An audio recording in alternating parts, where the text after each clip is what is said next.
David Seymour. Mr Speaker, the events that led to the Auditor-General's report and this debate are the result of government acting outside what should be its proper role. Mr Speaker, the proper role of government is to provide a limited basket of public goods and a regulatory environment in which real business people can get on with building their businesses, not politicians attempting to be business people with taxpayers' money. And Mr Speaker, if you begin at the beginning of this saga, it commenced with poor regulatory practice and a confusion over whether or not New Zealanders are supposed to be able to export live sheep and under what circumstances.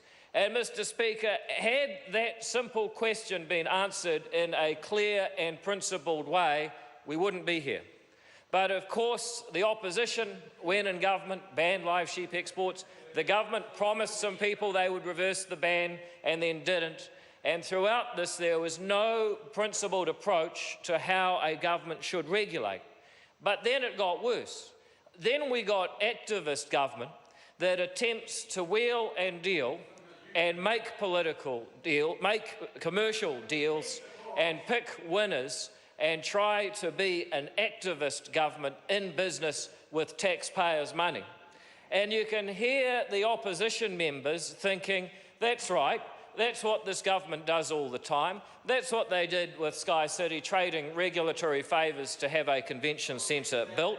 That's what they do regularly with the Major Events Fund. But I've got news for the opposition, because they have absolutely no right to criticise any of those practices, because they themselves are guilty of exactly the same principles and exactly the same philosophy. And let's just ask the Green Party, how would their so-called Green Investment Fund pick winners? If you have a Green Investment Fund, you are picking technologies that will not attract capital in an open market. You're picking them precisely because they fit your particular political preferences. A Green Investment Fund would be just as open to the kind of corruption the opposition have been accusing the government of today. But what about the Labor Party? Is anybody aware of anybody who has proposed a $2 billion railway straight down the Dominion Road with no business case? Is anyone aware of anybody who has recently done that? The fact of the matter is that the two marital partners of Labor and the Greens are just as guilty of activist government, wheeling and dealing, picking winners, trying to get into business with other people's money, that inevitably leads to precisely the issues we're debating today as any government on this side of the House has ever been. But what about the very vocal New Zealand First members? Well, they've got a lot to say for themselves, or at least many words and very loud but very little thought.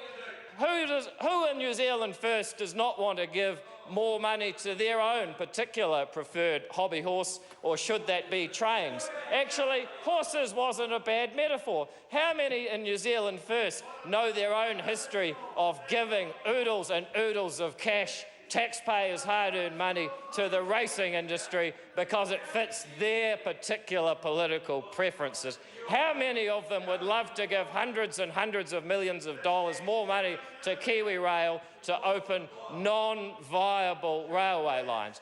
Mr Speaker, I hear members saying, what about partnership schools, kura horu? If they can't tell the difference between contracting for a service that is part of the core role of government to provide on a contestable basis, getting better results for the students, then I don't know how to help the members from New Zealand First.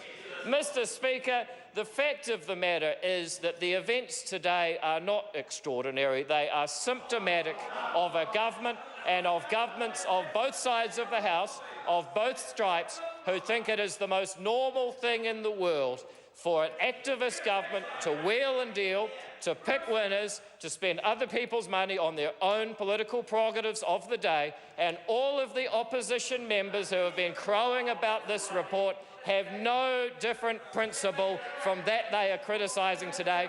Only the ACT Party truly believes in low flat taxes, a stable regulatory environment, and letting business people get on with building businesses, not politicians pretending to be business people with taxpayers' money. Speaker. I call the... Enough, cousin. The Reverend